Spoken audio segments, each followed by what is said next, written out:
Hey guys, welcome to Trying to Get It Right podcast. This is going to be our second episode, and we're talking about just like worldly culture, like modesty, secular music, just living in a worldly, secular world. Verse of the day is Romans 12:2. Don't copy the behavior and customs of this world, but let God transform you into a new person by changing the way you think. Then you will learn to know God's will for you, which is good and pleasing and perfect. All right.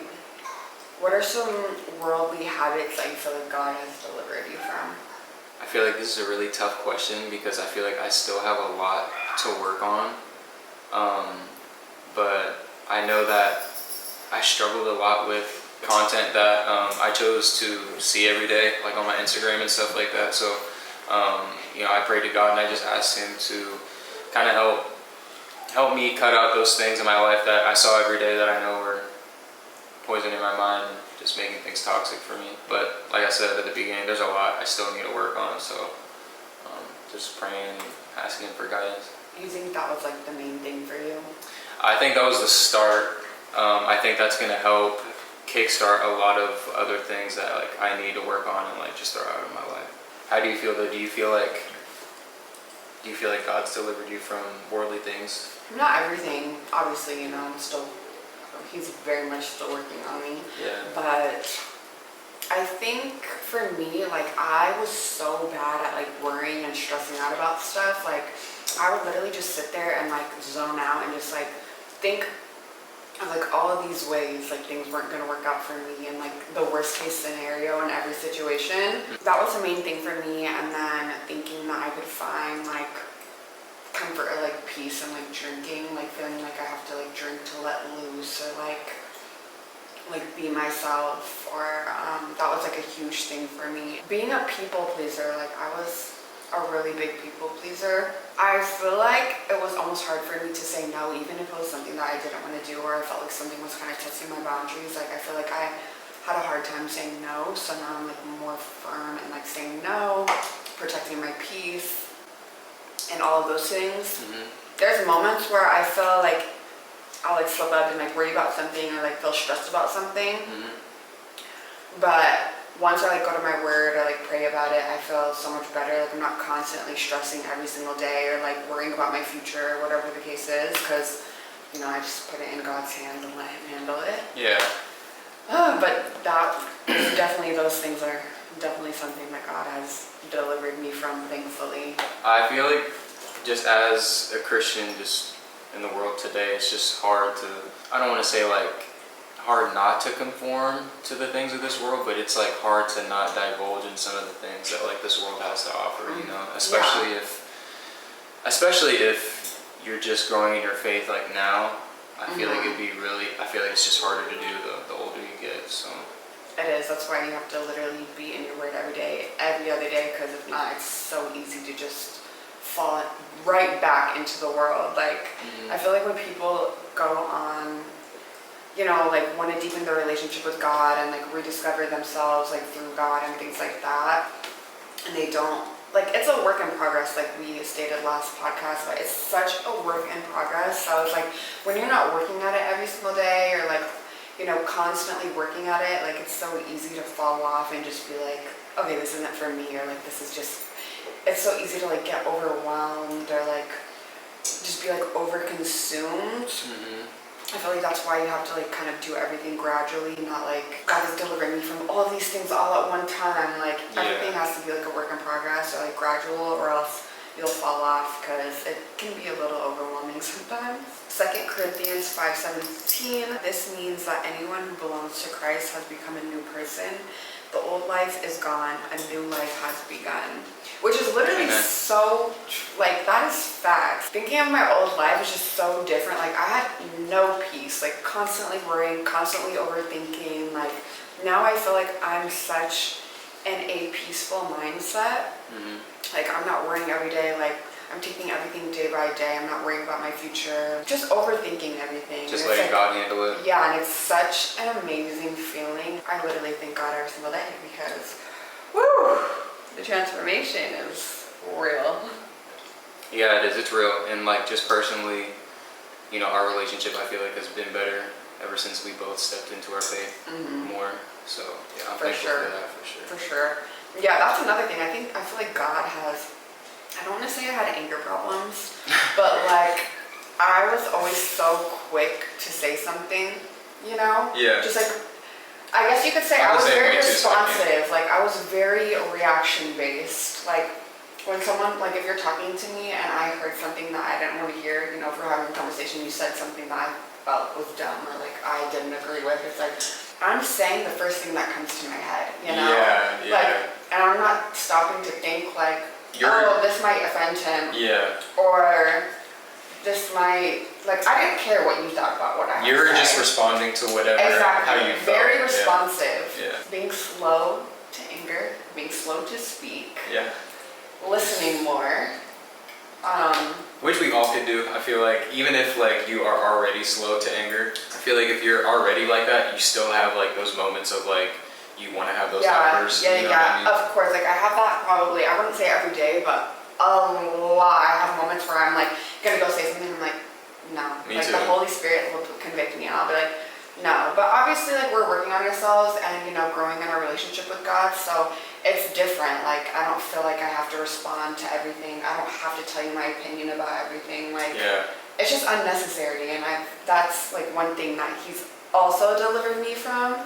Because a lot of the times, like, I thought it was me, you know, oh, I'm just blunt, I'm a blunt person, like, you know, I'm real. But no, like, people can take offense to that, and you don't have to say everything that comes to your mind. Like, it's foolish, and it can get you into a lot of situations that you don't need to be, or you could offend somebody, and, you know, you don't want to do that, or, you know, so many things. Easily, and like, that's not like the point, you know what I mean? Like, our whole purpose isn't to like get our opinion across and to like make sure you understand like how we think. Exactly. You know, it's to get everybody on the same page of Christ.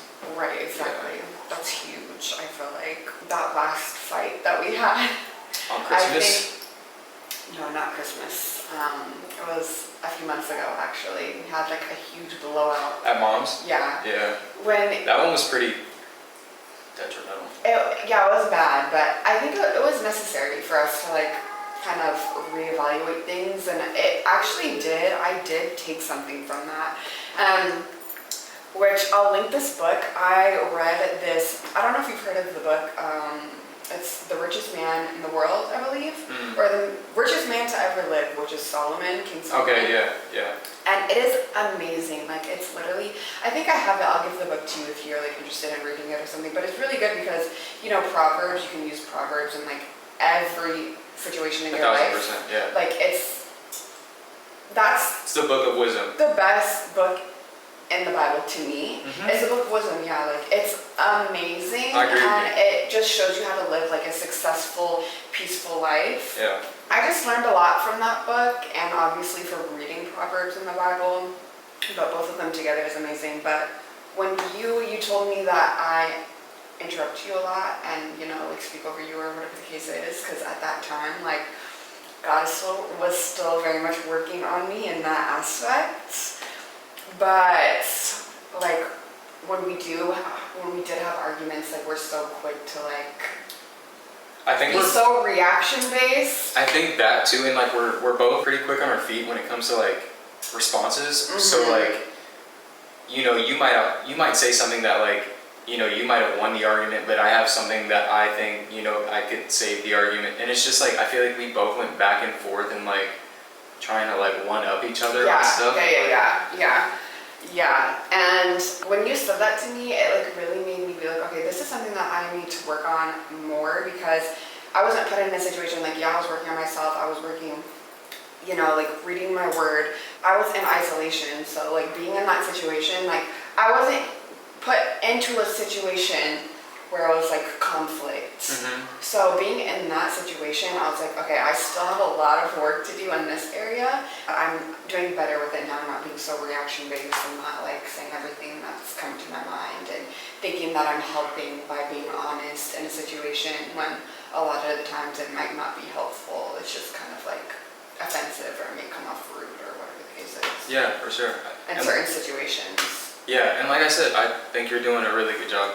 So. Yeah, and I feel like it helps me like be a better listener. I feel like I was already a good listener, not like great when it comes to confrontation. So I feel like it made me like realize if I don't agree with someone, I don't have to cut them off. I don't have to like. Or you don't have to feel like you have to make them conform to how you think. Exactly. That was a huge thing for me. I'm still. Yeah, like that's that a big thing for me right now. A huge thing for me, like, okay, we're having a conversation, you're not, like, we're not on the same page, like, I felt like I had to, like, over-explain to try to get you to, like, see where I'm coming from, and, like, get you to think how I'm thinking. Right, I needed a definitive answer afterwards saying that, like, oh, okay, I understand, like, what you're saying, and I get what you're saying, and I'm going to think like that, too. That's where I get my, whenever I'm having a discussion with somebody and we have a difference of opinions, I am always trying to persuade the person that I'm talking to think like me. So like, I want to hear at the end of the conversation, like, oh, okay, yeah, you're right. Right. And I'm going to think like that, but obviously it never works like that. So. Right, because everybody has different perceptions, everybody thinks different, everybody is different, period. So yeah, I think if we're having a disagreement, I can hear what you think or what you say and, you know. And respond like, what's the word I'm looking for? But like, I understand, you're like thinking of you're taking in my response and like you're responding to what I'm saying to you instead of just like listening and then responding to and reacting. Yeah, exactly. I'm listening and responding instead of reacting. Yeah, you like you already have an answer in your head and you're just waiting for me to finish. Exactly. So you can say what you need to say. We could be having a conversation. If I'm hearing something that I don't like that you're saying, I would automatically maybe make a face and be like what? But now it's like I can listen to you and receive it, process it. Okay, like if I don't like it or I don't agree, like that's fine, but I don't have to respond like that. Like, you know? And I might not agree with everything that you say or like family or friends say, but that's okay. I don't have to try to change anybody, try to like get people, you know, fix them or whatever the case is. Yeah. How do you balance having fun and staying faithful? The world kind of made like fun sinful, so like you always correspond fun with drinking or smoking or something like that. Absolutely. I gotta say this carefully, but like alcohol isn't a sin, it's just like how you indulge. You know, like everything in moderation is fine. I think Bryce was talking about this on his podcast like a couple of days ago, but it's just, you know, that God made alcohol, you know, God made wine for celebration and stuff like that. It's just like, obviously you can alter your mind. We actually get more into alcohol in a later question. Facts. Like our culture right now, like it's just drinking and going out and smoking and considering that to be fun, but like what we know. Taking the ease off. Oh yeah, that. Taking the ease off, yeah, that trend. Yeah, I just feel like it's really easy to slip into those things because everybody else is doing it for fun. And even if you don't think it's fun, like the more you do something, the more you get used to it, the more you're like able to say, oh yeah, I guess it is like kind of fun, like, you know. But that can become like a bad habit. Yeah, exactly. You can form a bad habit without even trying, like easily. So. You know, I agree with you. Like a lot of people think, okay, let's have fun this weekend. What do a lot of people think? Okay, we're gonna go out and get drunk.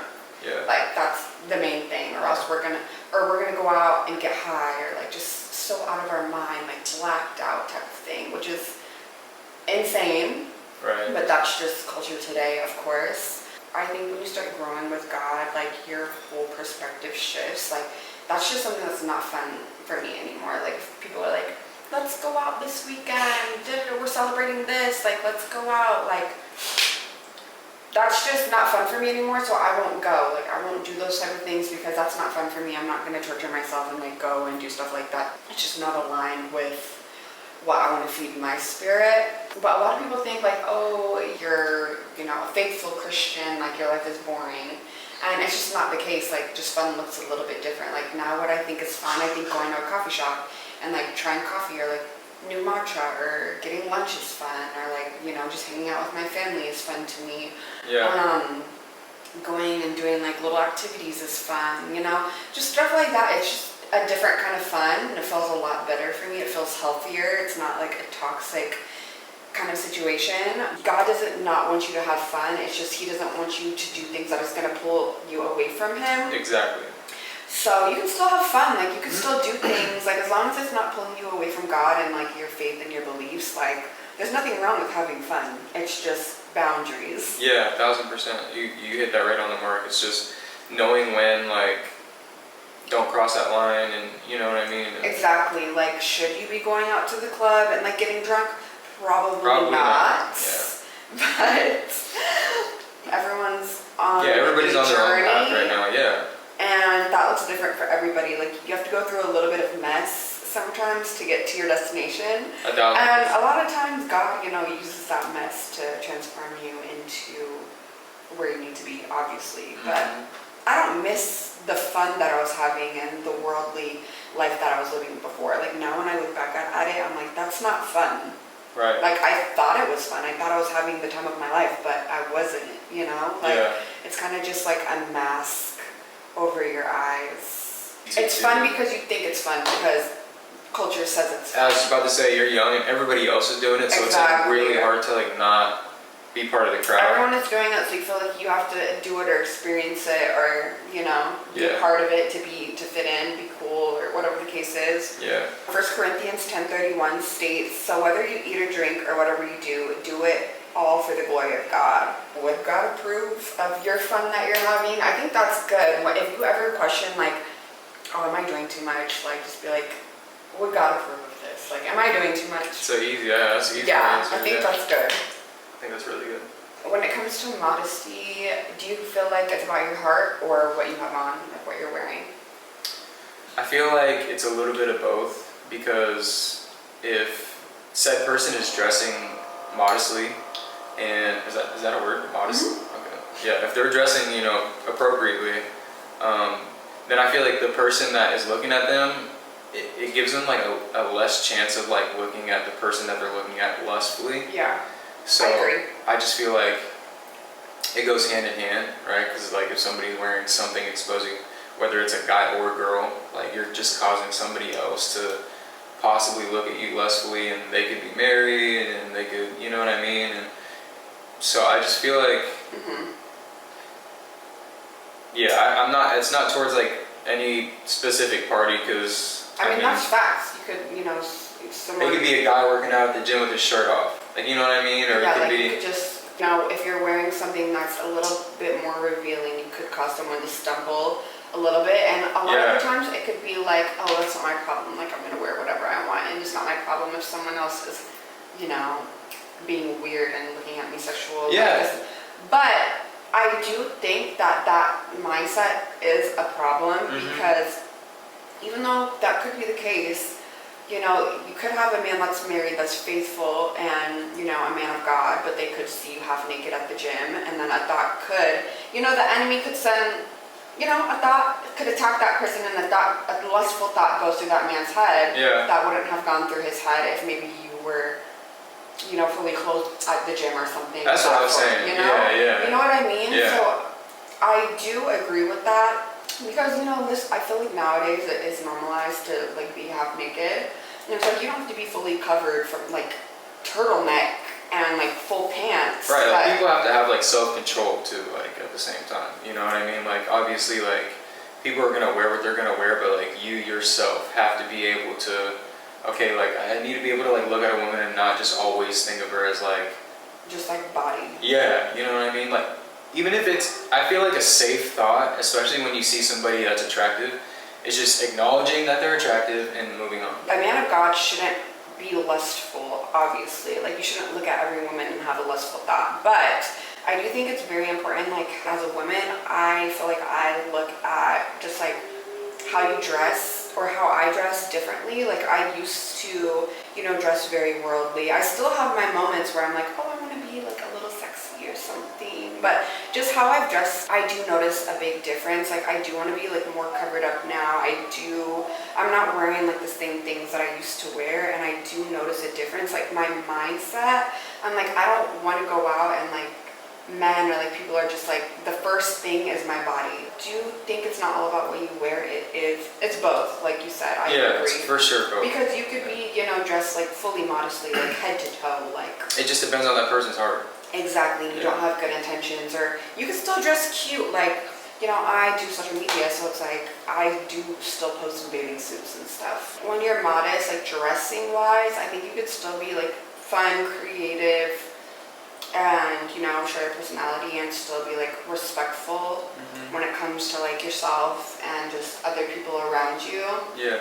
1 Samuel 16:7 states, "People judge by outward appearance, but the Lord looks at the heart." I was just watching a podcast actually, and these podcast people were saying that they were going to have this pastor on their podcast, but they didn't because he has blonde hair. He like dresses, you know, really differently and stuff like that. Not inappropriately, but he's just different. Like he's creative and he shows that through like how he dresses and you know, stuff like that. And they didn't have him on the podcast because they were like, I don't know. But the pastor that was on there, he was like, no, that would have been your best podcast. And they were judging him from, you know, how he looked instead of how his heart was or like what word he was speaking. How do you handle being around friends who still live a worldly lifestyle? I mean, I still have friends that, you know, don't have the same faith as me and stuff like that. Or maybe they have faith, but it's not like strong. I feel like you could still have friendships with those people, but it comes with boundaries, like strong boundaries. Because if my friend, like I was saying earlier, if my friend is like, oh, it's my birthday, like we're going to dinner and then we're going to go out and get up and like, okay, like I'll come to your birthday, I'll go to dinner, but I'm just not going to go out with you and do that whole ordeal. So your relationship's just going to be a little different at this point in my life. Like I care to have like too many friends that don't have the same like goal as me or like mindset as me, because I want to be intentional with my friendships and I want to be able to build. And like, you know, I'm struggling with like culture, like secular things. I would want to be able to vent to my friend about it and then understand where I'm coming from instead of being like, girl, it's not that big of a deal, like just go out and do this, and it's kind of like, okay, well. Yeah, you'd rather have like people around you that if you are going through a time like that, like maybe have more knowledge than you in a certain area in the Bible that could, like, you know what I'm saying, they could give you some verses or like pray for you or something like that. Yeah, I understand. Like having like-minded friends, especially like Christ like-minded friends, I think is very important as a Christian. Not only helps you grow in your faith, but like helps you like stay strong in it too. So because, you know, if you're having a bad day and that friend's like, oh, let's go out, like let's just go have a few drinks or whatever the case is, and you're trying not to drink, or, you know, not even just like with drinking, but just like that could just be an example. What if that's the case and you're like, okay, fine, and then you kind of just like backslide into that whole thing. 1 Corinthians 15:33 states, "Don't be fooled by those who say such things, for bad company corrupts good character." My goal is to have friends that are goal-oriented, that have a strong relationship with Christ, and, you know, have healthy habits, because I think you can just get really comfortable in situations and feel like, oh, well, these people aren't doing this, like I don't have to go as hard, or I don't have to, maybe like, you know, I could have a few days where I'm doing this or, you know, doing that because everyone around me is doing it. So I do think it's really, really important who you surround yourself by. When it comes to drinking, do you feel like it's a sin to drink? And if not, like how much should you drink, or how do you feel about that whole topic? Ephesians 5:18 says, "Don't be drunk with wine because that will ruin your life. Instead, be filled with the Holy Spirit."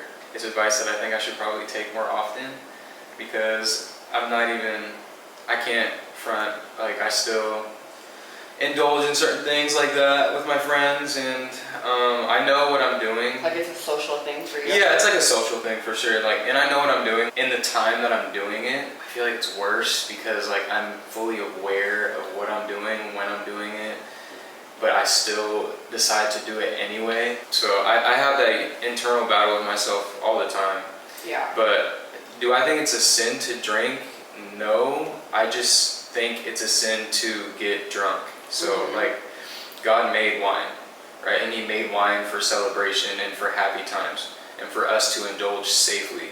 But he also said, you know, stay sober, because the devil is, you know, prowling like a lion waiting to, you know, attack his prey or whatever, how it's stated. I don't think it's a sin to drink alcohol. I just think it's a sin to get drunk. Yeah. If you are purposely drinking to get drunk, then yes, it's sinful. But if you are drinking to celebrate a birthday, or and it's a glass of wine or something like that. Bonding with family, friends. Right. And everybody's alcohol, this is where it kind of gets tricky, I feel like, because everybody's tolerance is different. So like, yeah, everybody knows their limit. Yeah. But everybody does know their limits. Yeah, I think it's not a sin, but yeah, like you said, like you're not drinking to get drunk.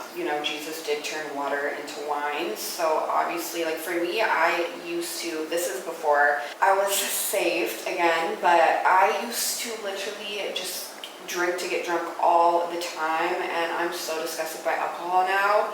But my life is it just looks so different. Like I was saying earlier, like I would drink to have fun. Like that was my fun. Like let's loosen up. Like let's have fun. Like if I'm having a bad day, let's get drunk, or let's drink. Let's go out to get drinks. If I had a minor inconvenience, I need a drink.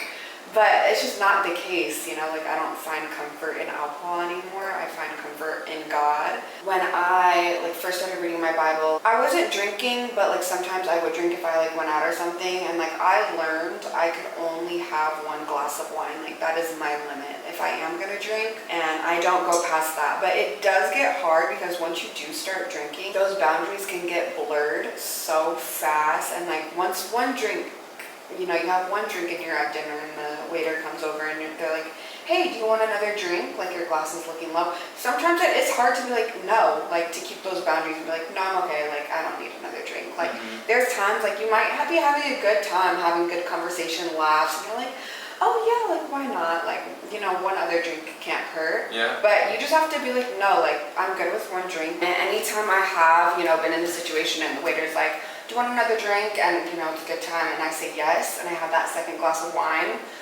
I always end up regretting it, and I'm like, dang, I shouldn't have drank that. Like I feel drunk, I just feel off. Like I don't like the feeling of feeling drunk anymore. Once you stop drinking, anytime I feel drunk, I feel out of control. I know like my boundaries are blurred. Obviously I'm not gonna do anything like outside of my boundaries, but I just don't even like feeling like that. You know what I mean? The next morning I'm like, ugh, why did I do that? Or like in conversation, I do feel like drunk or whatever the case is. Like, I don't know, I just overanalyze everything, and I just start feeling anxious, and like, I start overthinking like, oh, did I share too much? Did I react or respond in like a way that I don't want to? And I don't like being in a situation where that could get me out of character and regret. I've been there before, for sure, especially that reaction part where like, you wake up the next morning and you're like, why did I say that, or like why did I react like that whenever that person told me that? And like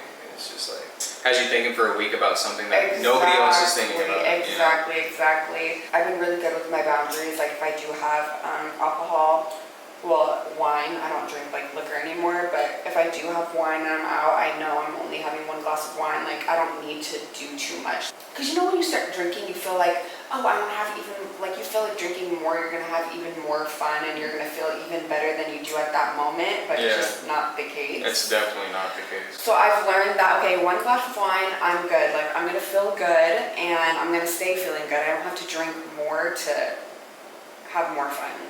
No, I mean, because like I know people that like correlate drinking like that. So like the more they drink, the more they're, you know what I mean? Like the more loose they are or whatever, the more confident they feel. However, whatever your excuse is, like a lot of people drink for like confidence, and it's like you can have one drink and be fine. Like you don't need to.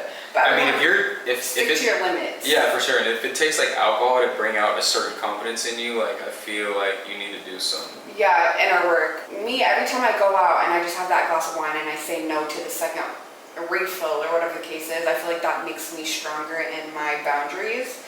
So I don't struggle with that as much anymore because I've stayed firm in my limits. At first, I was struggling with it because I wasn't staying firm on it. One dinner, I was like, no, I'm good with one glass of wine. The next dinner, I was having more than one glass of wine. Like, oh, it's fine. Like, I can loosen up. I had a hard day. Like, I can have another glass of wine. That's not the point.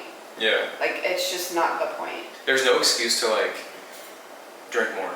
You know what I mean? Like, there's never a good excuse to keep drinking. Like, especially if you have those boundaries, like, oh, I had a hard day. Well, like, what about your next hard day? Are you going to drink, like, 2 glasses of wine? Are you going to, you know what I mean? That's how bad habits form. Exactly. You're going to create a bad habit out of that. Yeah. Especially like, and if you do have friends where it's like, just drink more, like it's not gonna hurt, just have another glass of wine. Like, if they know the journey that you're on, yeah, like that's not your friend. exactly. Yeah. And I do think like you can let that slide, like maybe once, be like, no, like, you know, I'm really serious about like my walk. Yeah, because like I understand that's like how they correlate having fun with you. Right. So like maybe that's like their way, but if they keep trying to push that on you, exactly, like, obviously that's then not. it's like you need to reevaluate your friend, because you don't want to be around someone like that that's gonna push you into, you know, drinking more when it comes to drinking or like smoking or like anything of that sort. Yeah. Since we're on the topic of drinking, what does having a sober mind mean to you? I think obviously it pertains to like alcohol and smoking and like making sure that like your mind is the way like God gave you it, you know what I mean? Like how you wake up is just how you are, you know what I mean? I don't know, staying on your P's and Q's. So like obviously like staying prayed up and like staying in the word and just like, you know, like making sure that like you and God are on the same page. Yeah, like staying alert spiritually. Yeah. I think is really big, because obviously God doesn't want us to get drunk or like he doesn't want our mind altered. I feel like this even comes to like being distracted or being in like toxic environments where your mind is just so cloudy. Exactly. And you can't think straight. If you can't think straight, your discernment is not going to be at an all-time high. It's going to be at an all-time low. So it's like, I think being sober-minded is just having a clear mind and being alert. Being aware that like temptations are still gonna like come towards you and like come at you in a very strong way, but like being able to like resist those. Yeah. And like you can only do that if you're sober-minded. Yeah. You know, because like when you're not, everything's distorted, and like we said earlier, it's easy for your boundaries to be crossed or whatever. 1 Peter 5:8 states, "Stay alert, watch out for the great enemy, the devil. He prowls around like a roaring lion, looking for someone to devour." Do you think Christians should separate completely from secular culture? I mean, to stay on the safe side, yeah. Especially if you are a new Christian, I feel like it is so easy to slip back into the things that you were doing before you were saved. So I feel like once you make that decision to follow Christ like fully with your heart, then like, yeah, I think it is time to cut out all the secular things that, you know, applied to your old life, because, you know, you're living a new life, and that none of that can apply to anything that you're doing in your new life. So I do agree to the extent that, you know, and when you're a new Christian, because when I first, you know, regave my life to Christ, I was going through a lot. A lot of people use that time and they like are drinking more, they're trying to numb the pain, they're, you know, maybe dating, you know, after like a breakup, heartbreak, you're trying to get in the next relationship or mask that pain with a situationship or whatever the case is. And I had to take myself out of any of that. I wasn't drinking, I wasn't dating, I wasn't doing any of those things, because I was so focused on, you know, my relationship with God and just building that up and becoming stronger in that aspect. So I do think that is very important, because if I were to be drinking, going out, partying, dating, doing that, trying to mask that, I don't think I would literally be here today. I don't think that we should be separated from secular culture because we want to influence it. Like, we don't want to completely pull away. Like, we want to try to inspire, influence in a good way. You know what I mean? Yeah, for sure. That's good. Yeah, for sure. I didn't even look at it like that. I was just me being selfish, just like pulling myself out of it, trying to save myself. But no, like absolutely. I think separating yourself fully would be not fair to those who aren't saved and to those who still need the gospel in their life. And also, it's just you're a walking testimony whenever you're still in that stage. Exactly, So, and people can relate to that, you know, like, oh, they were once in this situation, look at them now. We're supposed to shine light in dark spaces. Yeah. It's okay to still, like, you know, when it comes to secular culture, it's okay to still be in, like, content creation, have, like, a fashion sense, dress how you want, or, like, you know, be in culture. We just don't want to, we still want to have our morals and beliefs and operate through the word, not through, like, trends and culture, like worldly things. that was a word right there. Operate. What'd you say? Operate through the word and not through like trends. Yeah. That was good. Romans 12:2 Don't copy the behavior and customs of this world, but let God transform you into a new person by changing the way you think. At the end of the day, you want to give glory to God, so that's what it is. Absolutely, and like as a Christian, it's so easy to know whether you're pleasing God or not by just asking yourself that question whenever you're performing an action or like feel like you are walking in a gray area or something like that. Like, does this please God or not? And I feel like that's very black or white. So yeah, because it's easy to be a lukewarm Christian and kind of make excuses for things. So once you look at it like that, it's like, okay, pick a side. yeah, exactly, for sure. What do you feel about secular music? Like, where are you at on that? I still have a lot of growing to do in that area. It's just really hard for me to let go of certain songs and artists because I feel like they have, they influence my life in a certain way. If I stop listening to like secular music, which I mean, eventually I know I will, it's just gonna take some time, but I just feel like it'd be like cutting somebody off that I'm really close to because I have a lot of memories associated with that type of music, and I feel like a lot of those memories would kind of fade away if like I stopped listening to those artists and that music. But when I think about it in conversation, I mean, a lot of those memories that I have are like not necessarily like godly or like holy, I would say. So in a sense, it would be like a good thing to let those memories go. I don't know if I'm like fully ready to do that right now, and like I've never really said that out loud, but yeah, that's just like where I'm at with secular music and everything right now. And I'm sure a bunch of other Christians and people, like me are feeling the same way, so like you guys aren't alone on that for sure. Yeah, I think when it comes to music, that can be really hard. I feel like music was so huge in my life. It still is like a big thing. Like if I'm doing anything, I love to just turn on music, like whether I'm cleaning, doing the dishes. That's how we grew up. Background music when I take a shower. Like I just constantly had music on, and that was like a really hard thing for me to like let go. I still haven't fully let go of secular music, but I've let go. Like if I'm listening to it and I feel convicted, like maybe I shouldn't be listening to this, or like I feel like when I listen to certain songs in a club, like we went to this club in Miami one time, and like just being there and sitting there and listening to the music, I was just like, this is too much.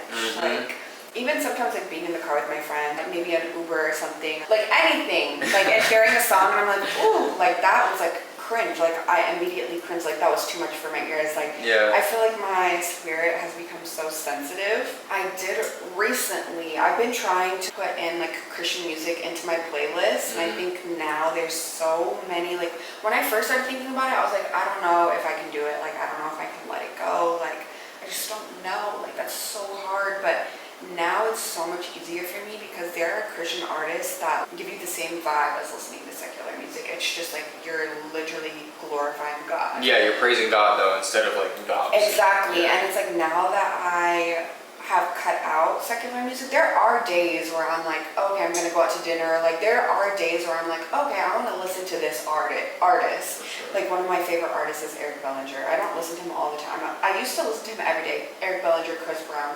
When I do listen to their music now, it is a little bit different for me because I'm just like so hyper aware of what they're saying. So I'm like, that was a little much. But I have been really, really enjoying listening to Christian music. But my playlist now is like Christian music that I really enjoy. I literally listen to Forrest Frank every single day. Like when I wake up, like he's the first person that I want to put on. Like I want to put these on. Like they're stuck in my head. Yeah. And like when I'm singing them every single day, I'm literally worshiping. Yeah. And I'm just doing developing what I love. good habits. Exactly. Yeah. There's so many good artists, and it's crazy because Christian music is good. Like, and you don't really think about it like that when you're coming from secular music. You just think it's like, Kirk Franklin and all of these other artists.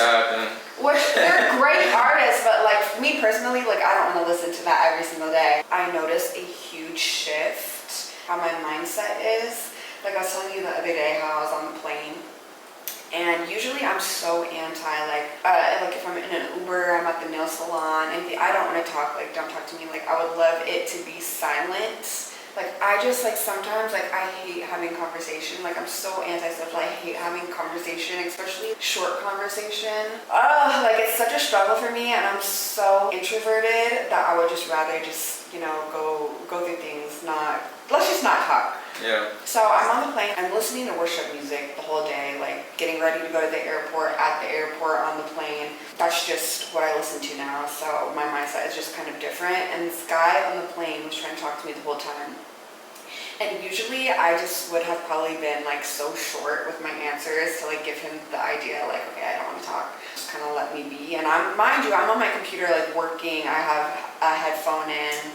So before I would have been like, bro, like, I'm trying to work. Like, Yeah, I wouldn't have said that to him, but like in my mind I would like, I'm trying to work. Like, Yeah, I know. why do you keep talking to me? Like, are you okay? But I don't know, it's just so different. My mindset wasn't like that. Like, I was kind of like, okay, like, you know, I just want to work. But I was still having a conversation with him. I was asking him questions back, you know. There was value in the conversation. Like, I wasn't just like giving him short answers. Like, Yeah. I can tell you if I was not listening to Christian music, or I was like listening to secular music that I normally would listen to, that would not be the same case scenario. So I think that it's completely shifted how I go about life. Like, when I listen to it versus when I'm listening to secular music, I feel like I'm just a lot happier, I'm more at peace. Like, I just have like, it's almost like a mood booster, I feel like. It like feeds your soul. Exactly. Yeah. And now I feel like it's so important, like what you are feeding your spirit every single day. I think that's so important, and What you you give kind of your time forget to. that. Like, what are you listening to? You just never know, like, what could take hold of you, you know? Oh, for sure, yeah. But I do think not all music is bad. Like, not all secular music is bad. Like you said, like, there are some songs that make you feel good, and like, if it doesn't make you feel convicted or like make you feel bad, I think it's okay. It just depends on the person. I think in secular music, it's very black or white, whether it praises Jesus or it doesn't.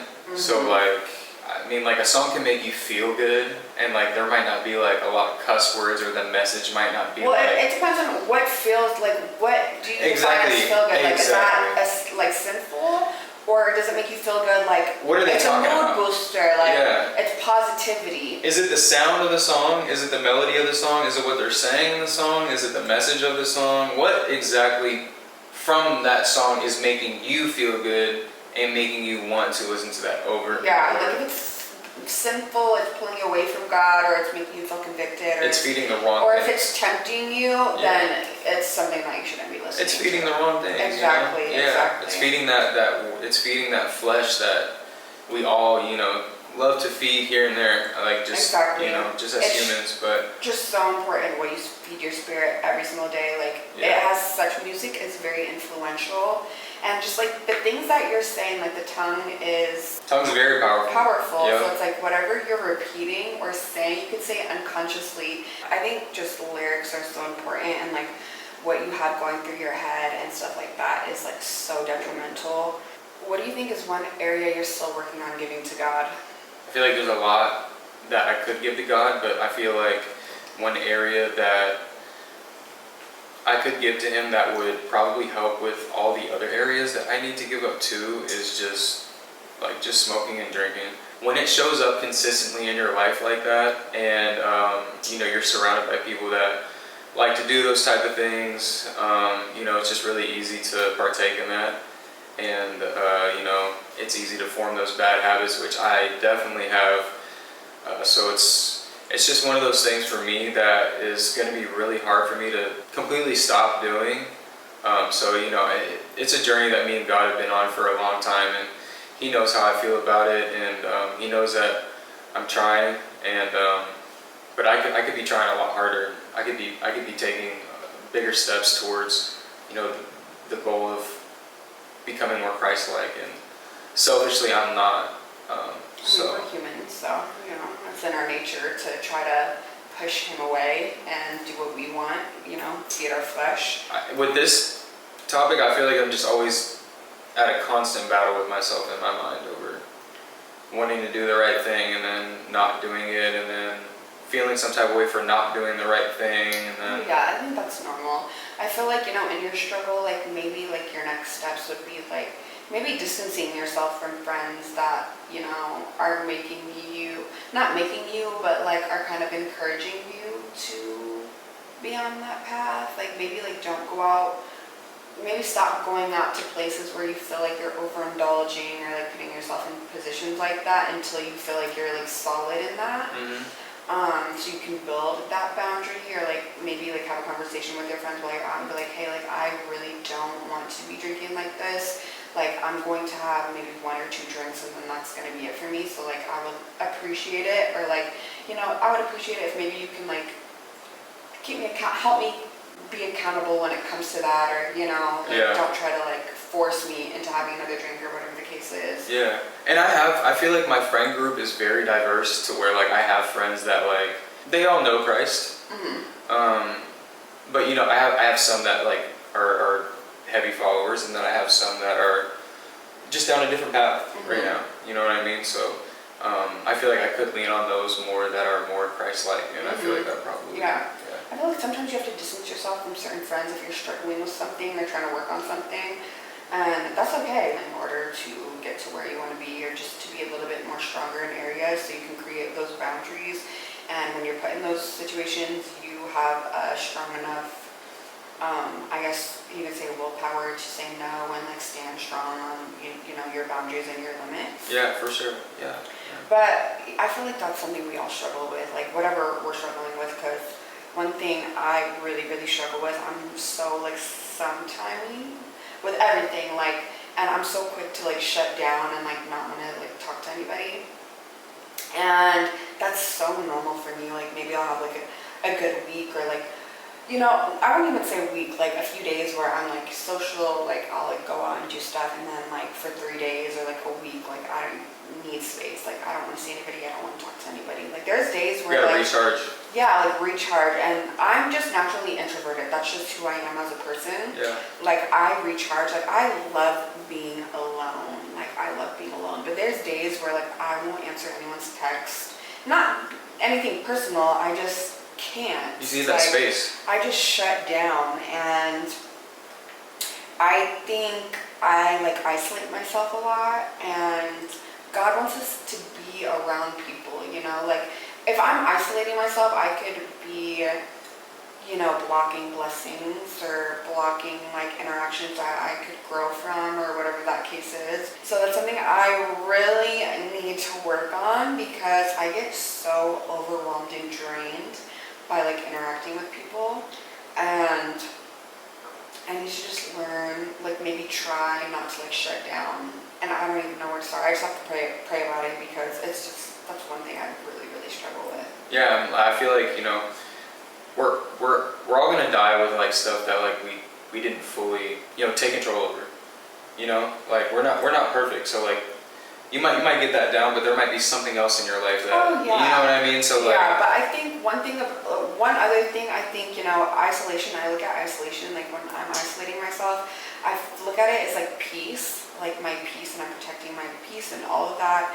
But I feel like it gets to a point where isolation can be peaceful, but it gets to a point where it's like unhealthy. it just depends on like your mindset in it, right? Like, are you isolating yourself because like you truly like need to like just like step away from life for a second, or is it like are you bothered by people and like you don't want to see people? Because like that's different than just wanting to like step away from everything versus like just being bothered by people. But you could, like in my situation, like I am so quick to isolate myself, not because I'm bothered by people or anything like that. I just get so comfortable isolating myself and being by myself. Okay. And like doing everything by myself, because I'm isolating myself. Like You're just having that peace. So comfortable in doing that, and and I think that is unhealthy. Like God doesn't want you to do everything by yourself, and He wants you to be in community. And when I isolate myself, I'm like, thinking about going to church and being around a bunch of people like gives me anxiety. Like to this day, I'm like, I just don't know if I'll be able to like go to church. Thinking about going to church every Sunday and being in that community sounds nice, but like if I were to tell you, okay, I'm gonna try and do it, I'm gonna do it, like I'd be lying, because I know I should be doing it, and I felt a lot of guilt not going to church. I watch it on live stream every Sunday, but I know that's not the same, and I know God wants me to be in that community of people at church, but it's like just something that I feel like I don't know if I can do it. Like, I need to. I know if I force myself and start doing it, I'll feel more comfortable. But like thinking about it right now, I'm like, no. No, I mean, like, and stuff like that takes time, especially, I mean, I know you, so like, I know growing up, like, being around people just like wasn't your thing. So like, I don't fault you for not going to church. Even though, like, as a Christian, like, we should have that community, like you just stated, but I mean, like, I can see you eventually pushing past that for your love for God, and just being like, you know what, like, this is something I have to do. I'm gonna do it because I love God, and I feel like once you get there and like you take that step, like, I feel like, you know, every other door is gonna open up for you too. For sure. I feel like it'd just be easier for you to just step more into your walk with Christ and everything like that. So yeah, because I do think watching it live like every week like isn't good enough. Yeah. And you should be in a community that will push you to do more things in the community and stuff like that. Yeah. Psalm 139, 23 through 24 states, "Search me, O God, and know my heart. Test me and know my anxious thoughts. Point out anything in me that offends you, and lead me along the path of everlasting life." Okay, so when it comes to not feeding into like worldly validation, how do you feel like being like, you don't really have like an online presence, but like maybe like how do you feel about just being online and like what you share online and stuff like that? How do you kind of avoid like that kind of validation? All right, so we are going to end the podcast off with a prayer. That is going to be our last topic.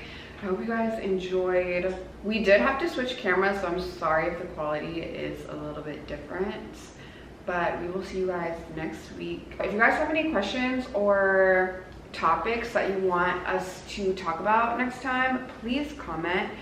That would be so helpful and amazing. If you don't have any questions or topics, maybe just like drop a heart or drop like praying hands or something to support. Lord, thank you for reminding us that we can live in the world without losing who we are in you. Help us to let go of what no longer serves us and stay grounded in your peace. In Jesus' name, amen. All right, guys, have a blessed week. We will see you next time.